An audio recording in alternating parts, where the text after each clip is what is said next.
What you doing now, Dave? I'm going to explain how I did the fuel doors. We're Dave and Karen from Watts on Wheels, and we sold our sticks and bricks to RV full-time now that we are retired. We travel with our heavy-duty truck Leroy, our two K&M motorcycles, our DRV Dixie, and our smart car Zippy.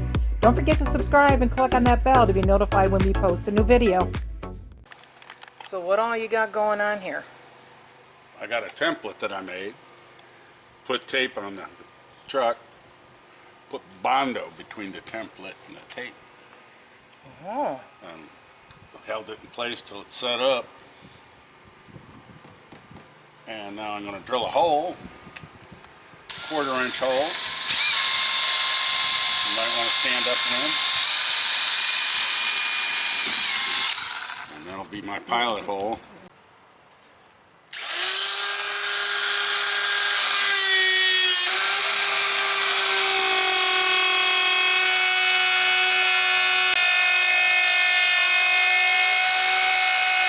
Now, gotta get more tape.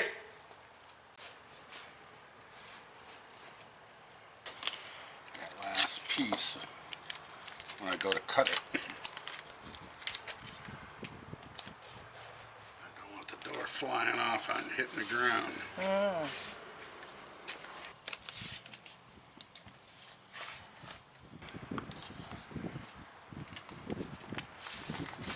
Get that last part.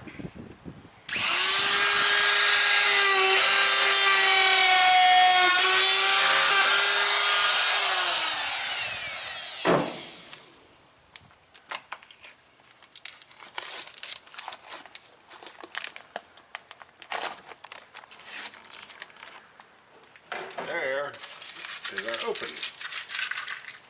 And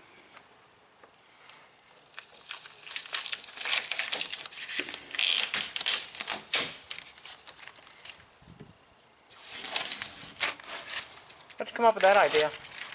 I used to do this long ago when I was installing cabinets as a youngster. And you had to go up against something like a rock wall or something like that to scribe pieces into it so you could follow the contour. I'd put masking tape down the rocks and then butt the wood up to it with the Bondo and then pull it off, and it'd give me a pattern of where I have to cut. So what I did for the nylon hinge blocks, I ended up going to a dollar store and buying a nylon cutting board, 𝗣𝗟𝗲𝗍𝗍𝗍𝗍.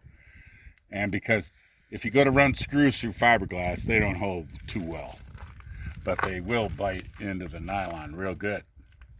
So I went and bought a cutting board and I cut little blocks, and then I got epoxy glue and glued the blocks in for the hinges and for the lock set.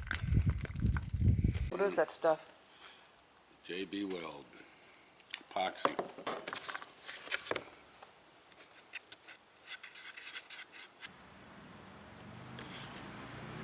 Oh, I can't believe you don't have gloves on.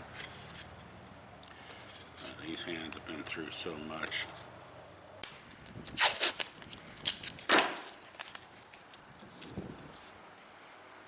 You gonna put this on the outside?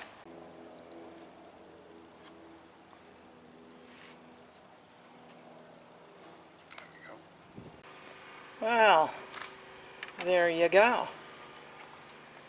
Worked good with the extra little piece of plastic in there, huh? Yeah. And then once I did that, I centered up my door and put my hinges up there and drilled the holes through it into the nylon block, so it gave me a position for my screws. And I also did the same thing for my little lock set right there. It's just like a lock set that's on a RV, the basement doors. And then I got this auto trim, which you can get online or any auto parts store, really. You got that at Amazon. Comes with adhesive already in it. It's just peel and stick. And I trimmed out the hole with it. And then la-di-da. How do you like it? I like it. it works out well instead of trying to reach over the edge down there. Plus, I think everybody more or less knows it's a fuel door, and they see a lock on it and they say, I'm not even going to mess with that guy's truck.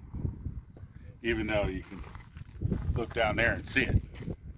But once the new hoist is on here, you can't get to it. So, works out well that way. And the whole knot, it's easy to get in here. You get your whole elbow in there to take that top off. And easy for the nozzle to fit in and out. It works out real well. And everybody's going to ask, why didn't I put the hinges on this side with the wind? Because this side has a contour to it. This way and this way. Hinges don't work real well on a contour. So this is the flattest part of it. That's why I put the hinges here. So how many beers?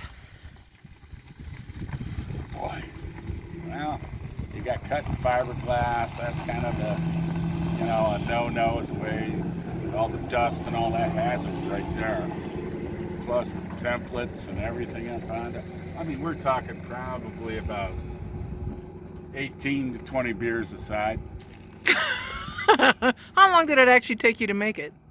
You add it all up, about a couple weeks. No, hours. Probably took about 5 hours. That's 20 beers. For an hour, and one every 15 minutes. Whoa. Thirsty boy. Yes, Biden-flation. Thanks for watching. If you liked the video, please give us a thumbs up.